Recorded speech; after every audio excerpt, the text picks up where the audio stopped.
Good afternoon, you guys. This morning we were talking about this article, and I had reread it. This is the tale of Marie Bilheimer, Alison Carroll, Aaron Poulin, and Nichola Kyle-Carroll. And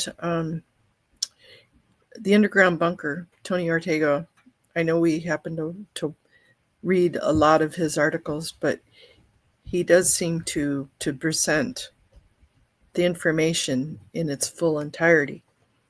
And this one was a combination. Be prepared.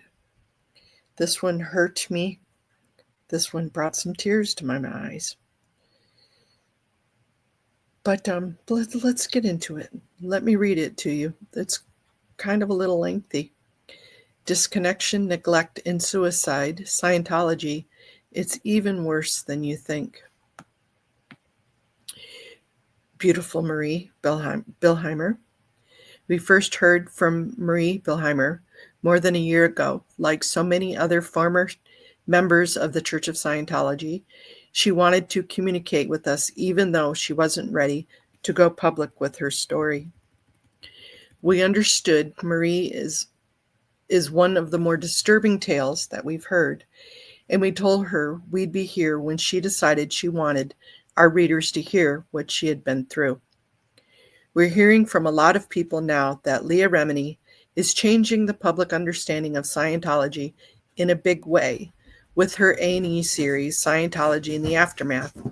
And one of the people we heard from was Marie. Emboldened by Leah's show, she decided it's time to come forward. And we'll just say, you should brace yourself. I 100% agree with that. Please buckle up, brace yourself. And if you are at all targeted or triggered, take your time with this one. On the morning of Thursday, November 18th, 2004, Marie got up early in her room at the Hollywood Inn so she could get to her Sea Org job. In Scientology's Sea Org, workers stay in dormitories with numerous men or women to a single room. The only way to get any privacy is to get married, and for that reason, Sea Org workers tend to marry very young. In 2000, when Marie and her husband Aaron were married, she was 16 and he was 17. After initially sharing an apartment with another married couple, they had moved in to their own apartment at the Hollywood Inn, a building on Hollywood Boulevard that had started life in 1922 as the Christie Hotel. It has provided berthing for Sea Org workers for decades, and the building has been through numerous renovations. In 2004, part of the building was ripped up again, and Marie avoided it as she went down the stairs to catch the van that would take her to the job at Hollywood Guarantee Building, the HGB, a key location that housed some of the most important figures in Scientology. Marie was just 21. But she had been steadily moving up with promotions in the Sea Org complex hierarchy. Aaron had not been doing as well. He'd been demoted, and they'd spent some time apart because of their assignments in different states, different areas. It had frayed their relationship, and they had already been through one round of Scientology marriage counseling. In a rare bit of good news, Aaron had recently been transferred to the Hollywood Celebrity Center. And when Marie woke up alone in their bed that morning, she assumed Aaron had been pulling an all-nighter at his new job. So she walked down the stairs, past the area of new construction, and out the building to the van. She only found out later that day that she'd walked right past her husband, who had hanged himself in the area of the building being renovated. Aaron Poulin's suicide as a Sea Org worker and in the Sea Org facility right in the heart of Los Angeles somehow didn't make the LA Times or any other newspaper. Marie tells us that Scientology worked very hard to keep Aaron's death a secret so that only a few, very few people ever heard about it. For years afterwards, she would run into people who would ask how Aaron was doing. Today, she's 33. She's remarried. She has had a 2-year-old daughter and a 7-month-old son. And she's no longer a member of the Church of Scientology, but the church still has a heavy influence on her life and what has become a series of disturbing episodes, including the baffling suicide of her husband. I forgot to read. This was, I'll go back. This was dated December 9th, 2016. So it's been almost 9 years.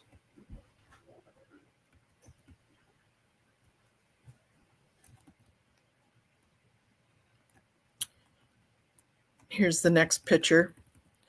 That is her husband, Aaron Poulin, her sister, Alison Carroll, with Marie behind. Marie's older sister, Sarah Simcox, 37, tells us that their mother, June, first encountered Scientology in Canada, where they were originally from. June Kyle dated a man named Ron Terrell, who introduced her to the writings of L. Ron Hubbard. She later married another man, Carroll, whom she had met at the Edmonton Scientology org, and the Carrolls started having children. Sarah's sisters were Alison, the oldest, Nichola, and the youngest was Marie. Sarah remembers that she was 9 years old when they decided to move to Los Angeles. By then, June and Kirby had separated, and LA beckoned. It was a powerful attractor for any Scientologist who was steadily going up the bridge to total freedom. A record we found in Scientology's own publications shows that June Carroll became Scientology's 7,428th clear in the summer of 1978. After the birth of Alison, but before Sarah was born in 1979, and that suggests that June had already been heavily involved in Scientology for several years. After going clear, there was really only a couple of places for a dedicated church member to go, even higher on Scientology's scale of enlightenment, and one of them was in California. Mom drove us all the way from Canada to Los Angeles. She was on the course all the time. She also started a few different Scientology schools with different friends at various times, Sarah says. One of the friends June Carroll started a school with was Devona Tyrell, sister to the man she had dated in Canada who had introduced her to Scientology. Devona was now in Los Angeles too, and she had married a man named Michael Lewis. Michael and Devona had a son, Johnny, who was friends with June's daughter, Nichola. Devona Lewis and June Carroll whimsically named their Scientology school Lewis Carroll. It was just one of the several that June's children attended and then later helped run. Years later, Michael and Devona's son, Johnny Lewis, it's a whole nother story, would die in a bizarre psychotic rage during which he ripped apart his landlady's cat, killed his landlady, and then dove or fell off a roof and landed on his head. Rest in peace, Johnny Lewis. I know you were a friend of many of all these ex-Scientologists. His death shocked his fans, who had followed him on the hit FX series Sons of Anarchy, but the Carroll children had known Johnny many years before he'd become a television star. June remarried in Los Angeles to a man named Mike Reese, who had his own lengthy involvement in Scientology. And in 1992, when she started up another new Scientology school, this time in her own home, she combined the family surnames to come up with Carroll Reese Academy and Arts, located in the Silver Lake neighborhood of LA. Like her siblings, Alison, Nichola, and Marie, Sarah had grown up in Scientology and by her teens was helping her mother run her Scientology school. And then at 15, she was recruited into Scientology's inner elite, the Sea Org. Sea Org members sign billion-year contracts and work 112 hours a week for pennies on an hour, and they are recruited heavily from the ranks of young children of Scientologists. As Sarah went through the Sea Org's boot camp, the month-long Estates Project Force, the EPF, she found the conditions to be brutal, and there was constant pressure to move up the ranks or risk falling back. Sarah even found herself having to do the EPF for a second time. I spent my 16th birthday on my re-EPF. They had this bakery on Pack Base, she says, referring to the Pacific Area Command, the complex also known as Big Blue, that is centered around what was the Cedars of Lebanon Hospital on Fountain Avenue that was acquired by Scientology in 1977. I was working in the bakery and it was like at least 100 degrees in there. I was sweating my butt off and sweeping, and I thought this isn't the best way to spend my birthday. I didn't stay in the Sea Org very long after that. After washing out, Sarah was hit with the $7,500 freeloader's debt, which she paid, but her Scientology career was essentially over. She ended up marrying a non-Scientologist, and her friends today are also not church members. She was done with Scientology. But Sarah's brief tenure in the Sea Org didn't keep her sister Marie and her brother from making their own commitments. Alison wasn't interested. Marie joined at 15, Nicholas at 16. And it was while negotiating her own way through the EPF that Marie met a young man only a few months older than her who had been groomed for the Sea Org since he had been born. Aaron Poulin's parents were in the Sea Org, and he had been brought up in something called the Cadet Org. He seemed way ahead of her, Marie remembers. Before the Sea Org, I was a Scientologist by name, but I didn't really understand it at all. I basically became a Scientologist while on the EPF, she says. I was a green little newbie. Aaron had been there pretty much his entire life, and he somewhat showed me the ropes. Aaron was there to be turned into a second-generation hard-ass. He had trained as an auditor, and he was put into the crackerjack unit, Marie says. He would put people on the meter for ethics actions. Translation: Aaron was interrogating people with the use of technology's quasi-lie detector, the E-meter, to keep them in line. It's one of the more arresting images of Scientology's secretive inner landscape. Young executives, some in their teens, terrorizing the older recruits by being posted in high positions or in ethics, which was L. Ron Hubbard's euphemism for control. If Aaron's job was to enforce discipline, it was his beaming smile that charmed Marie. He was always goofing around, and he loved to dance, she says. When they got married on July 16th, 2000, Marie had to get permission from her mother because she was still a few months shy of turning 17. We flew to Las Vegas, got married, and then flew back the same day, Marie says. The same day? I think we even worked the same day.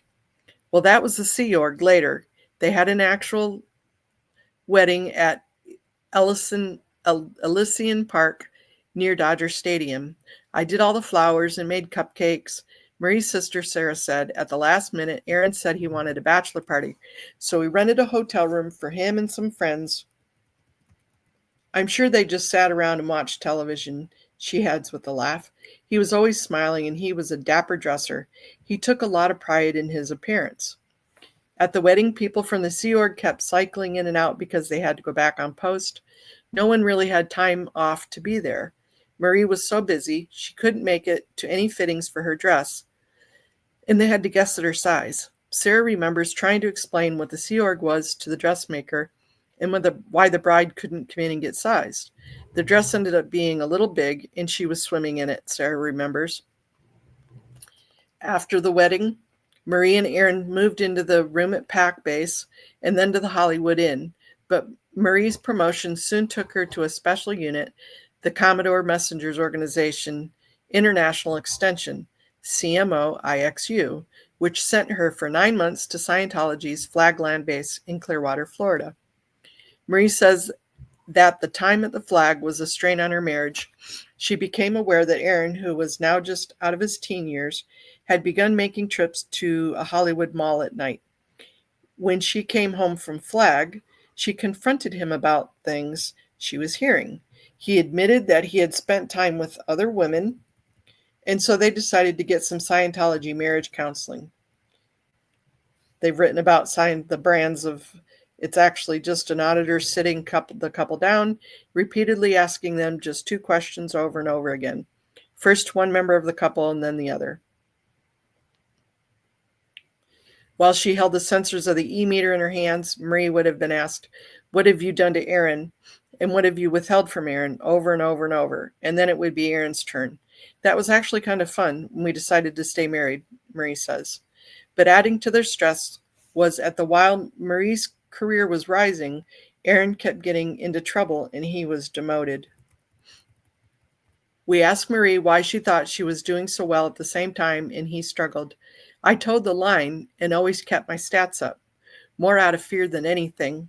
For the most part, Aaron was a happy person, but he did have trouble following orders. I just think he was a very young dude." She remembers there was an odd incident that made her wonder if it had more significance than she gave it at the time. He said, "I might get a call from the police, and they might say they had arrested Aaron Poulin in San Francisco for resisting arrest. Aaron told me to say that they had the wrong guy, and I never followed that up." By October 2004, things were souring between them again. He said he wanted a divorce. Then in late October, he got home very late and had said he had gotten pulled over. It was really foggy out, and he had said he had fallen asleep in the car. He had a ticket and said he had to go to court, and he was worried. At that point, we weren't sure whether we were going to stay together. On the night of November 17th, as his court date neared, Aaron came home briefly to their apartment, told Marie that he had to get back to his post at the Celebrity Center. It was all in the hands thing. It was an all hands thing about the folders. He was just home to change his clothes, she remembers. As he was walking up, he said, "Today I realized I do love you. And it was just my out ethics." That was the last I saw him. The next morning, November 18th, she got up early, made her way past the construction on the second floor of the building, then to her post at the HGB. At 10 or so, I got a call from Kirsten in OSA saying that she wanted to talk to me. Kirsten Catano is an executive in Scientology's notorious OSA, which works as part public relations agency, part secret police. There were ambulances at the Hollywood Inn. I learned that I'd literally walk right past him in the morning. We asked Marie if Aaron had left a note. He did. They didn't show it to me, but they told me it said, "Tell my wife I'm sorry. I love her. I meant what I said last night." Marie recalls how strange it was to deal with what had happened in the bizarre world of Scientology Sea Org. His mother was there. She was posted at the Flag Bureau at the Flag Liaison Office at HGB. We walked by each other as if we didn't see each other, crying. It was so weird. Marie thought about what pressures Aaron was under. They were all under insane pressure in the Sea Org, but Aaron had been failing, and he didn't seem to have a place to turn. His dad by that time was out of the Sea Org. I only met him when we got married. Aaron never mentioned to me that he wanted to leave the Sea Org. He never mentioned that he was suicidal. The only thing I can think of is that he couldn't keep going. It was going to get into trouble, and he didn't know where to turn. Meanwhile, the Sea Org itself was focused on one thing, keeping Aaron's death a secret. They called us in as a family to the HGB. They asked us not to tell anybody. If anyone asked about Aaron, we were told to say he was traveling. A service for Aaron did take place, but it was held at June's house. Even Aaron's close friends were kept in the dark. Marie says that the Sea Org spread the rumor that Aaron had blown, Scientology's word for AWOL, and had been declared a suppressive person, Scientology's version of excommunication. That story apparently worked very well. When we asked former Scientology Mike Rinder what he had heard about the death, and he pointed out that he spent most of that year in the hole, Rinder said he was stunned to hear that a Sea Org worker had killed himself at the Hollywood Inn that year, and that he'd never heard about it. We found only one reference to Aaron's death online at all, at a website which collects the many cases of Scientology suicide, but it put his suicide in the Holiday Inn in 2003. That's weird. Rather than the Hollywood Inn, it was the Holiday Inn. 12 years later, Marie still wonders what motivated Aaron to hang himself. And while we were talking, she referred again to the strange way Aaron had acted about getting a traffic ticket a short time before his death. He said he had a court date and he seemed worried about it.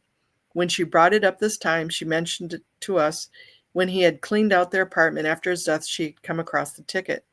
I never looked into it, but I'll tell you it said something about prostitution. She almost apologized, saying that she never really understood what charges Aaron was facing. She no longer has the ticket. They did look it up, and there was a count of disorderly conduct and another misdemeanor charge, loitering with intent to commit prostitution.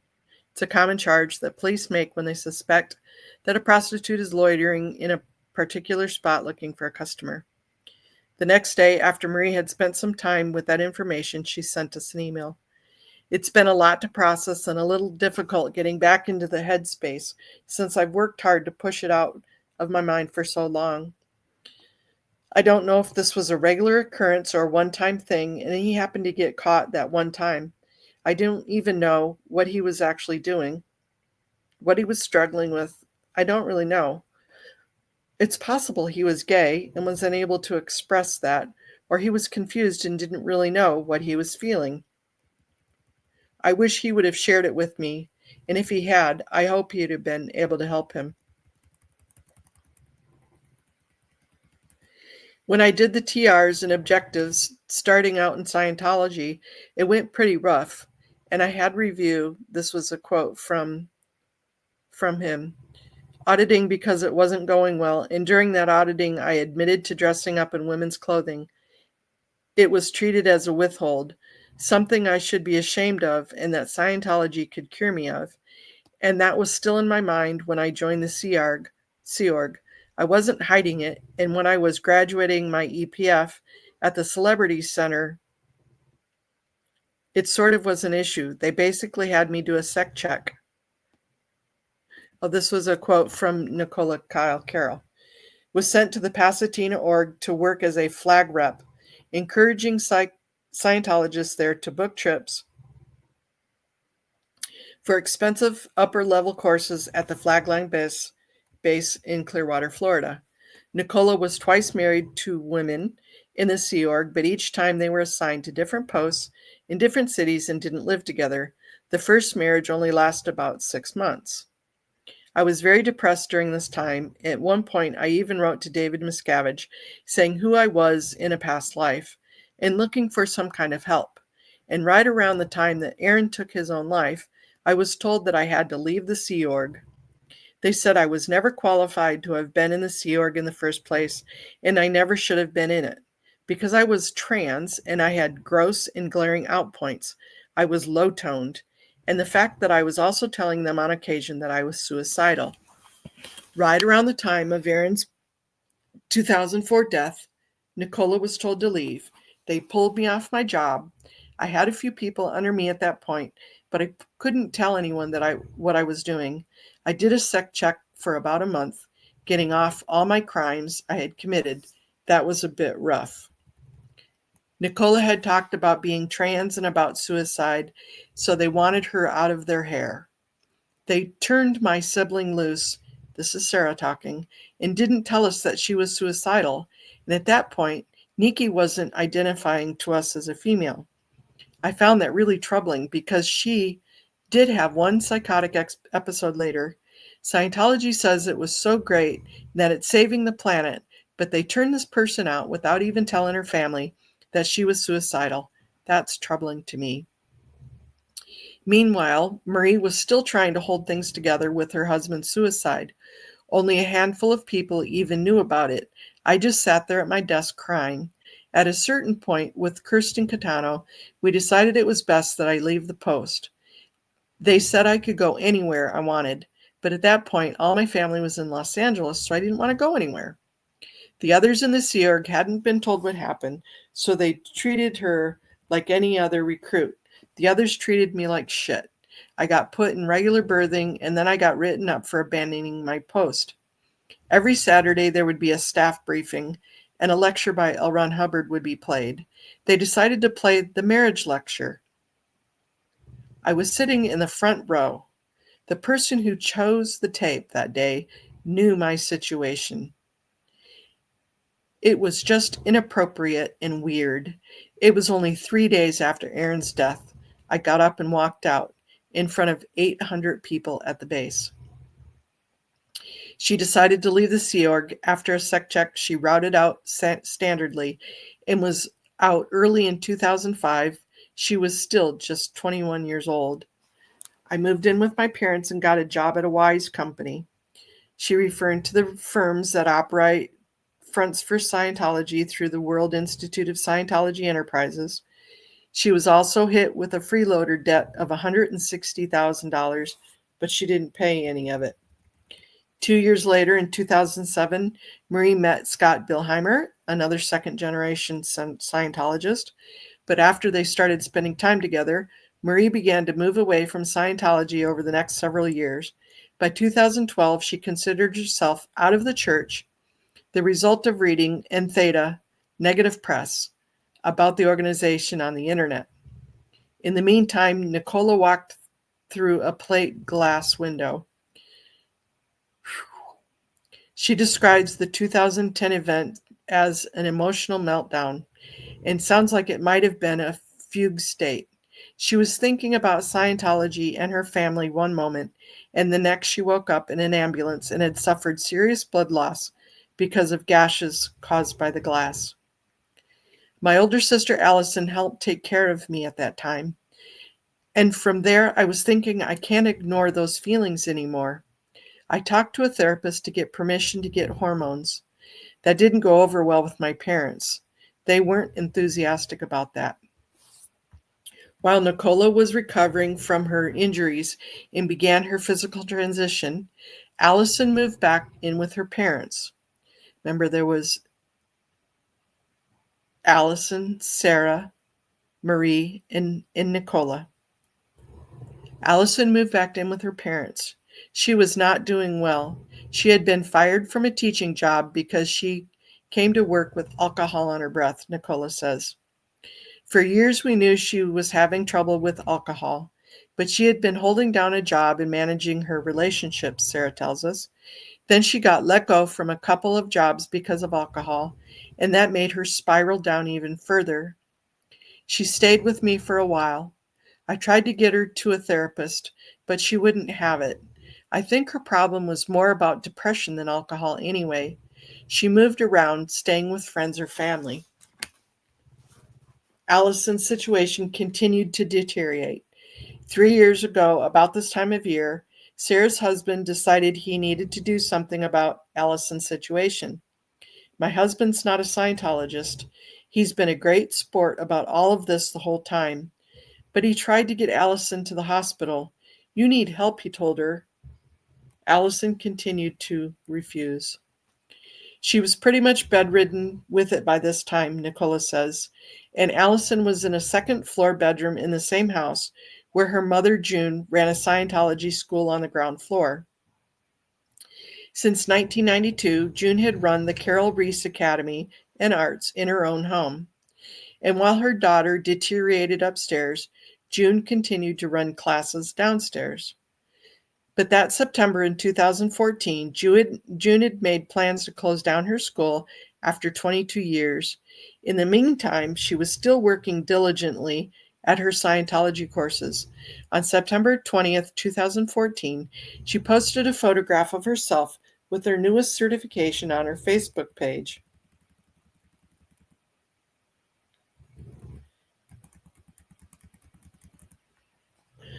The certificate June is holding reveals that she had finished the student hat and had learned L. Ron Hubbard's study technology. Usually this is one of the first courses that a new Scientologist encounters in their church career. But under leader David Miscavige, longtime Scientologists are being pressured to retake beginning courses such as a student hat for a veteran educator like June to be holding the certificate. You might imagine a PhD showing off a diploma for redoing an elementary school class. Such is the upside-down state of Scientology under Miscavige. I need to pause there just for a second, you guys.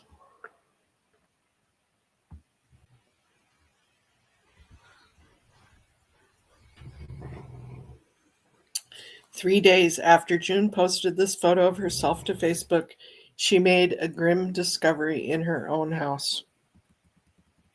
Her daughter Alison, the one up in the upper room, had hanged herself. June's husband, Mike, was at Scientology headquarters. Mike was in session at AOLA. Marie says, referring to the Advanced Organization of Los Angeles, where Scientologists pay for expensive OT levels of counseling. Scott and I actually went there to try to get him, but they wouldn't disturb him. The police needed to speak with him, and my mom needed his support. But the lady in the Hubbard Guidance Center didn't care, or she didn't think it was important. Besides dealing with the police, there was another grim problem for the family. Alison had killed herself on a Tuesday during the final week of classes at her mother's school. June decided to finish out classes that week before closing the school permanently, as she planned, and then she and her husband Mike moved out of the house. We tried to convince her not to keep it open that last week, but she wouldn't listen. Mom didn't close the school even for one day, even after finding her daughter hanging upstairs, and we couldn't talk about it. The whole thing was just surreal. She didn't tell any of her close friends what had happened. She was really sad and devastated, but she put on a good face. We asked Sarah if she thought about whether the family's involvement in Scientology had anything to do with Alison's sad experience with alcoholism and her suicide. Alison hadn't been involved in Scientology since she was about 8 years old. She worked for Scientology schools, and so she did the student hat and the purif later for job reasons, referring to the purification rundown, a sauna and vitamins regimen that Scientologists are required to submit to. But I think that her only support system being Scientologist, her parents were trying to make her deal with her alcoholism by taking vitamins and reading L. Ron Hubbard, was probably a contributing factor. If her family and the people around her weren't involved in Scientology, she might have been more open to mental health care. She was only 37.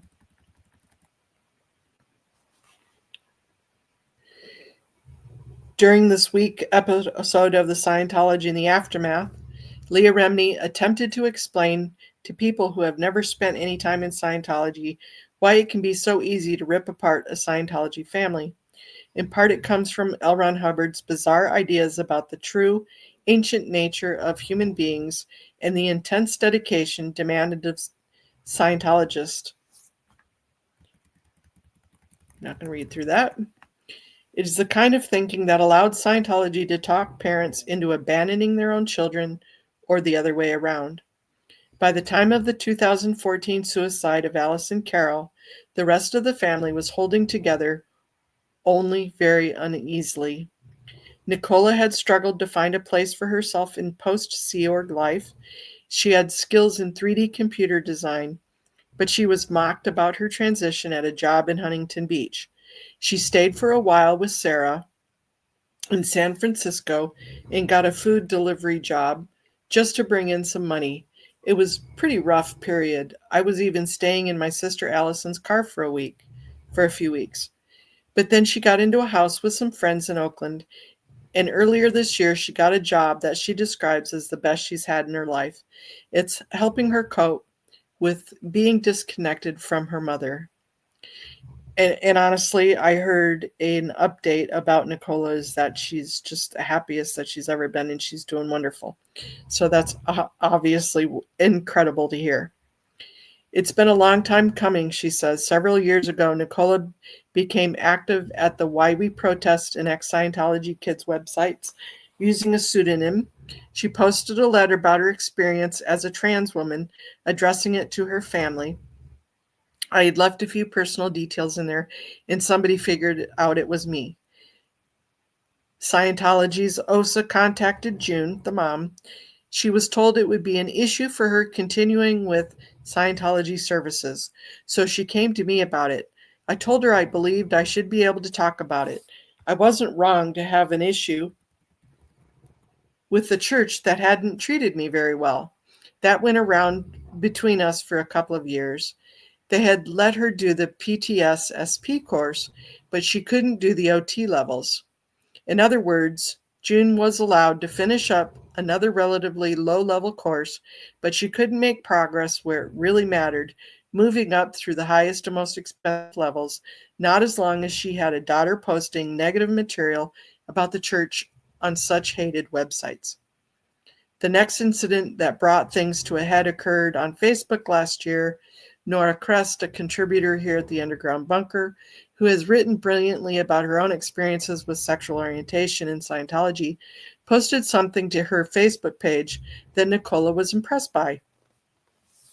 I pushed like without really thinking about it, and a friend of mine who I grew up with saw that, and she wrote to everyone on my friends list who was a Scientologist and said I was spreading anti-Scientology propaganda.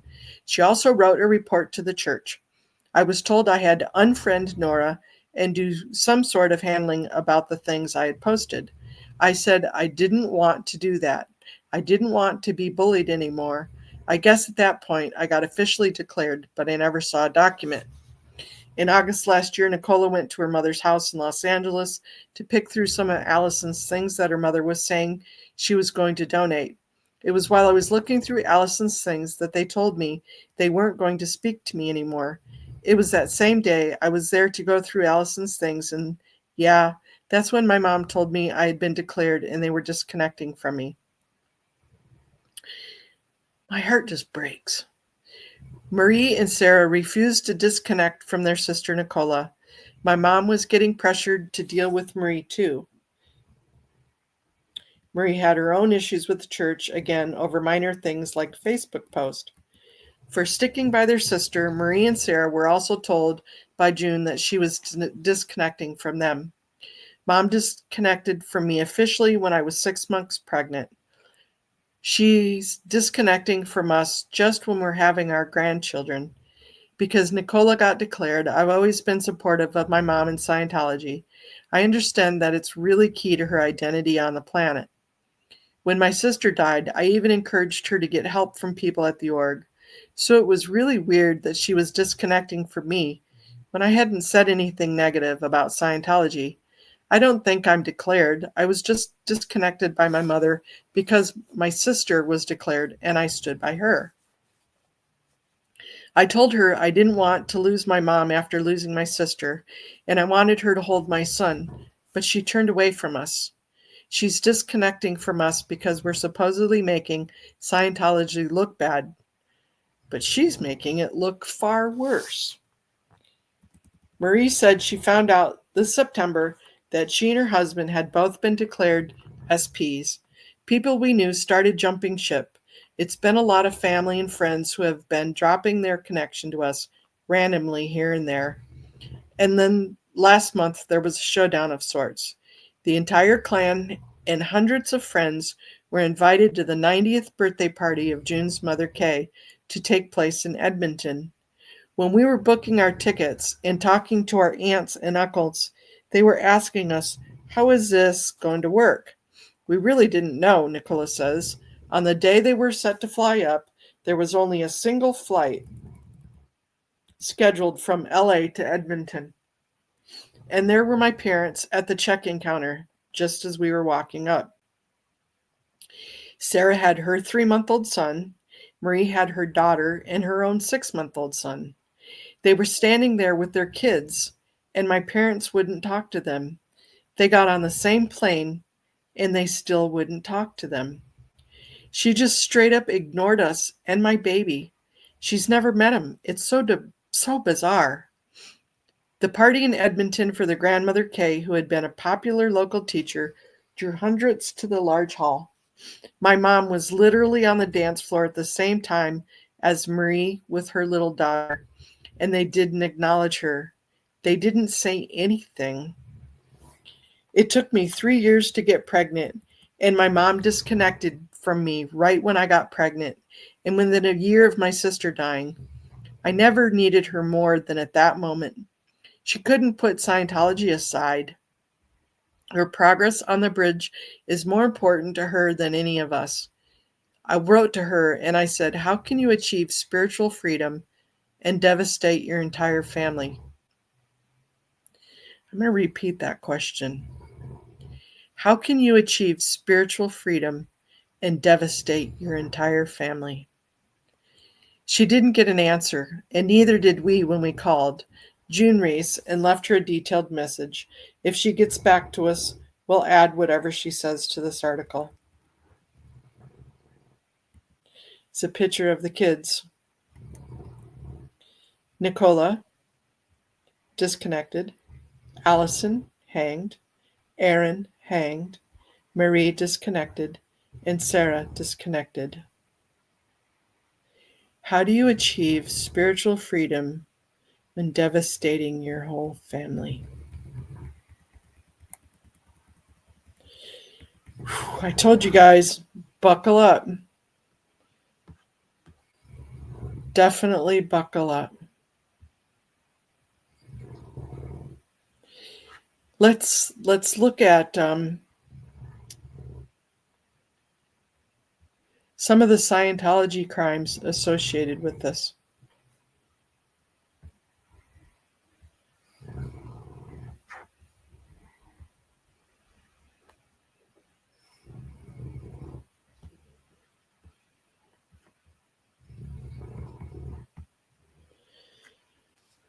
Well, I added a couple more columns, you guys. The first one I added is attempted suicide or suicidal tendencies. And then in the sexual abuse, I actually added sexual exploitation. I know sexual exploitation is sexual abuse, but I wanted to make a little bit of a differentiation there. So we did have suicide, attempted suicide. We had sexual exploitation. It was not considered sexual abuse, but Marie and her husband did get married before they were 18. And there wasn't an age difference, so there wouldn't have been statutory at the time. And I'm not too sure if the statutory would have been eligible way back then anyways. We didn't have physical abuse in the way of physical abuse, except for they all did auditing, ethics handling, and courses, which we know in California code would be considered physical abuse. So yes, all of them had physical abuse. They all had emotional abuse. There was child neglect. The children were left alone as the mother was attending courses and running her businesses. There was medical neglect. Emotional health and mental health was neglected. No school. They all worked before, and they were all in the Sea Org before they were 18. Abandonment, yes. Child labor, yes. No to child trafficking or human trafficking. I did not see any of them in the RPF or imprisoned. Financial abuse.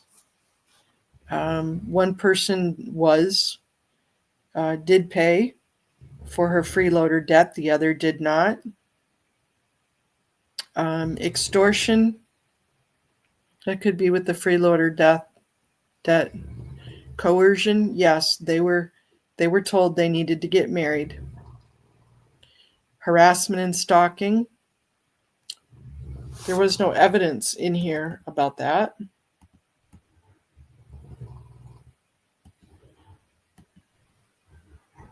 Character assassination. Nothing was evidenced in this story.